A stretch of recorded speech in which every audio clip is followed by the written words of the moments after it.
Hello everyone, welcome to my YouTube channel SK classes. आज के video में हम आपका बंटी उपन्यास का कवि परिचय, पात्र परिचय और सारांश कथन को देखेंगे। आपका बंटी जो उपन्यास है वो मन्नू भंडारी द्वारा लिखित उपन्यास है और यह बाल मनोविज्ञान पर आधारित है। ये दोनों बातों को अच्छे से याद कर लीजिए। किसके द्वारा लिखित है? मन्नू भंडारी द्वारा लिखित है।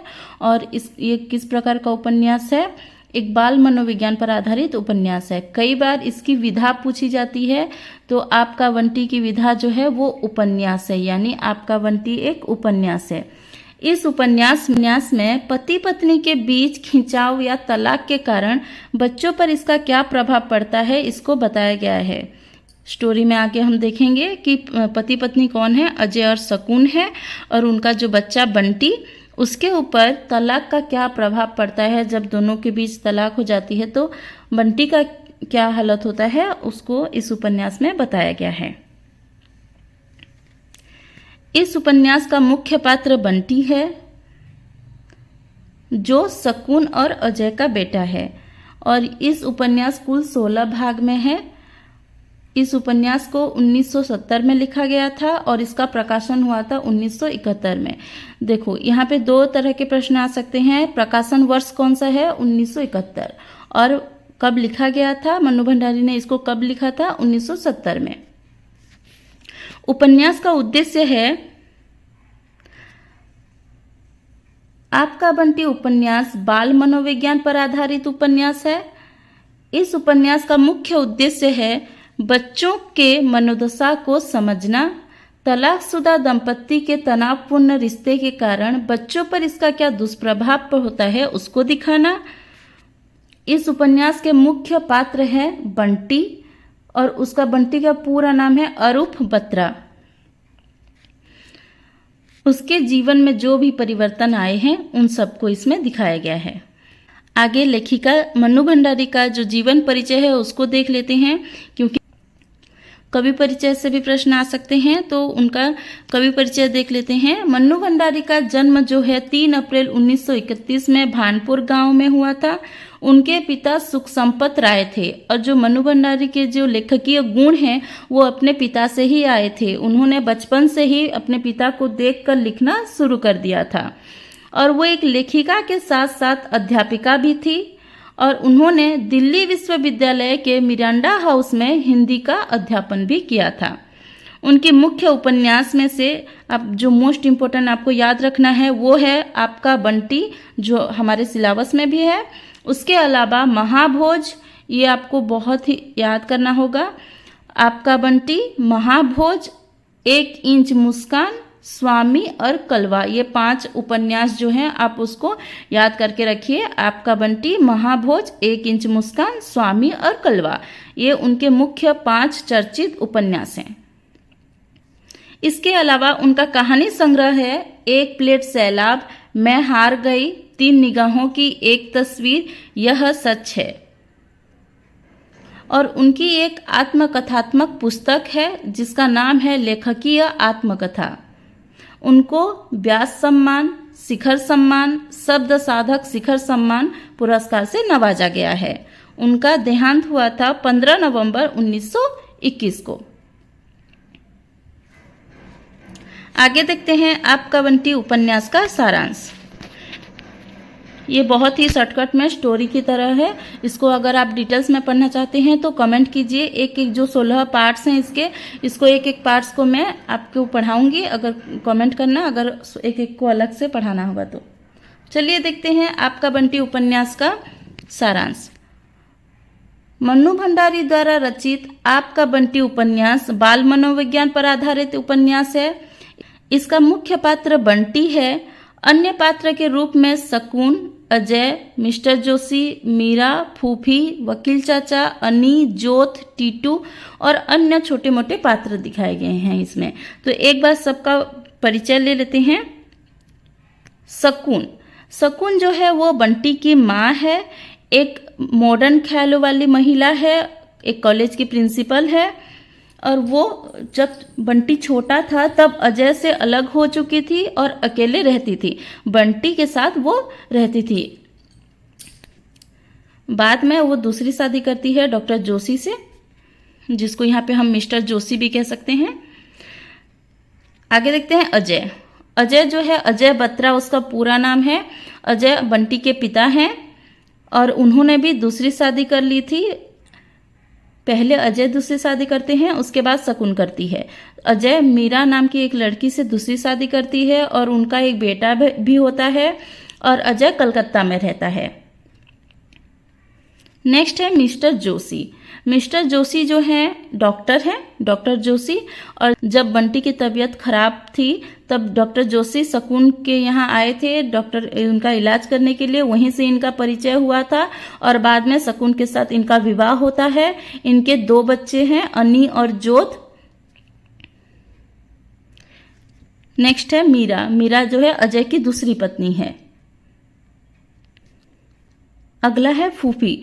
फूफी जो है शकुन के घर की नौकरानी मान सकते हैं, आया मान सकते हैं, जो घर की देखभाल के साथ साथ बंटी का भी देखभाल करती है। उसके बाद है वकील चाचा। वकील चाचा जो है अजय और शकुन का तलाक का केस लड़ रहे थे और जब भी कलकत्ता से आते, ये अजय का मित्र हैं, कलकत्ता से आते हैं।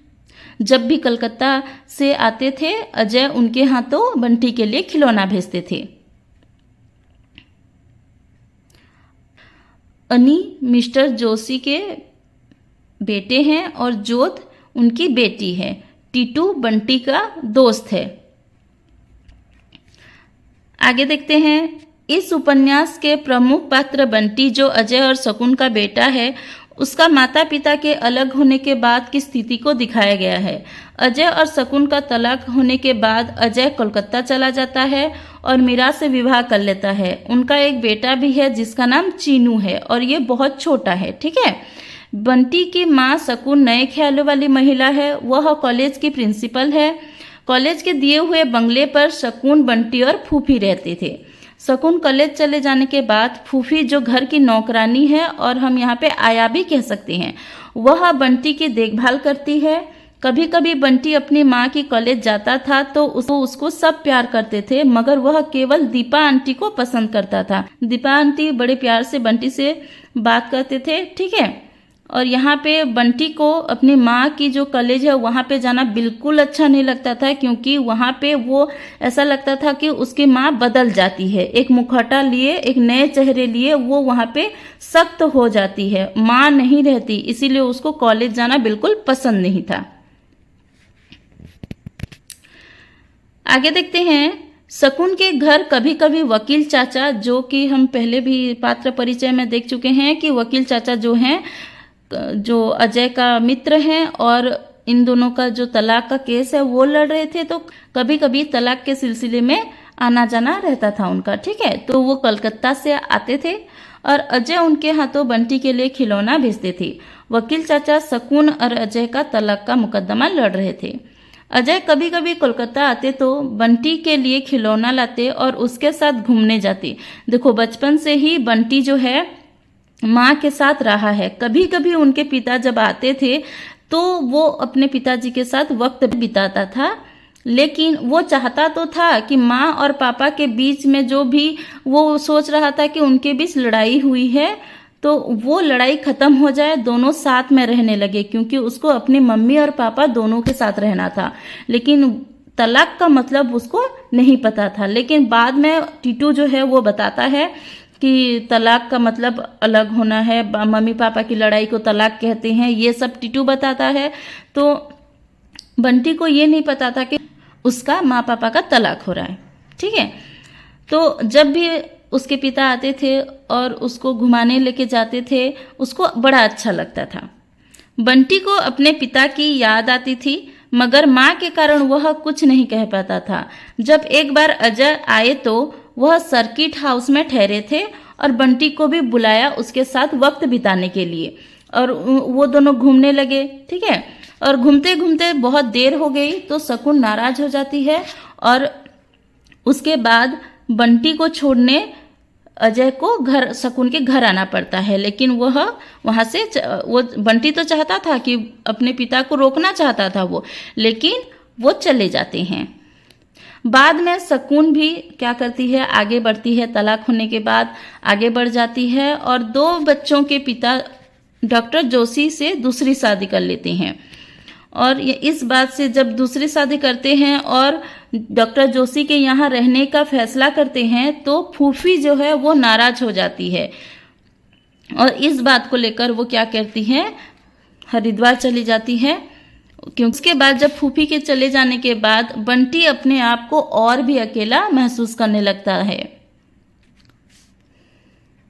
शादी के बाद शकुन बंटी के साथ डॉक्टर जोशी के यहाँ रहने का फैसला करते हैं, जिससे बंटी को अपना घर छोड़ना पड़ता था। जब बंटी शकुन के साथ कॉलेज वाले बंगले में रहते थे तो बंटी, शकुन और फूफी रहते थे, तो बंटी का ही राज रहता था। बंटी ही घर का मालिक है और उसको ही सब पसंद करते थे, उसका ही हुक्म चलता था, तो उसको अच्छा लगता था। और साथ ही साथ वहाँ पे एक बगीचा था जिसको वो लाड प्यार से बड़ा करता था। उसमें जितने भी पेड़ पौधे हैं, कितनी पत्तियां हैं, कितनी कलियां खिली हुई है, सबका ध्यान रखता था। तो जब उसको छोड़ के जाना पड़ता है तो बहुत दुखी होता है। अपने पेड़ पौधों से बहुत प्यार करता था और उनका बहुत ख्याल रखता था, पर उन सब को छोड़कर डॉक्टर जोशी के यहाँ उसको जाना पड़ता है और इसके कारण वो बहुत दुखी हो जाता है। मगर डॉक्टर जोशी के घर जाकर वह अपने आप को उपेक्षित महसूस करने लगा, क्योंकि वहाँ पे अन्नी और जोत थे। ठीक है, वहाँ जाकर शकुन तो उस घर में खप गई, मगर बंटी उस घर में रहकर भी वहाँ का नहीं हो सका। डॉक्टर जोशी के 2 बच्चे थे, अन्नी और जोत। ठीक है, अन्नी जो बंटी से छोटा है, एक लड़का है, और जोत जो लड़की है और बंटी से बड़ी है। ठीक है, अन्नी के साथ हमेशा ही बंटी का लड़ाई चलता रहता था और जोत थोड़ी समझदार थी और बंटी को पसंद करती थी और बंटी भी उस जोत को पसंद करता था। ठीक है, लेकिन अन्नी और बंटी के बीच में हमेशा लड़ाई होती थी। जब अन्नी के डॉक्टर जोशी के यहाँ वो लोग रहते थे तो अन्नी अपने आप को वहाँ पे अपना अधिकार जमाने लगता था कि मैं तो यहाँ बैठता हूँ, मैं यहीं बैठूंगा, ये मेरी मेज है, ये मेरा कमरा है। तो वो सब अपना अधिकार जताता था और बात बात पर दोनों के बीच में लड़ाई होती थी। जैसे कि अलमारी के लिए लड़ाई होती थी, मेज के लिए लड़ाई होती थी और बात बात पर ही उन दोनों के बीच में हमेशा लड़ाई होती थी। जब लड़ाई होती थी तो शकुन भी बंटी को ही डांटती थी, तो इसी के कारण बंटी को परायापन का अनुभव होने लगा। अंत में अजय बंटी को अपने साथ कलकत्ता ले आया। शकुन ने भी बंटी को नहीं रोका। शकुन ने सोचा कि यहाँ पे वो खुश नहीं रह रहा है तो अपने पिताजी के साथ वो खुश रह सकता है, इसीलिए शकुन ने भी नहीं रुका और बंटी अजय के साथ कलकत्ता चला गया। लेकिन वहाँ पे भी उसको अच्छा नहीं लगा। अंत में अजय बंटी को हॉस्टल में रखने का फैसला करता है। अजय बंटी को हॉस्टल छोड़ने जाते समय बंटी रोने लगता है और इसी दृश्य के साथ उपन्यास की समाप्ति होती है। इसी प्रकार उपन्यास में यह चित्रित किया गया है कि तलाकशुदा परिवारों में बच्चों की क्या दुर्दशा होती है।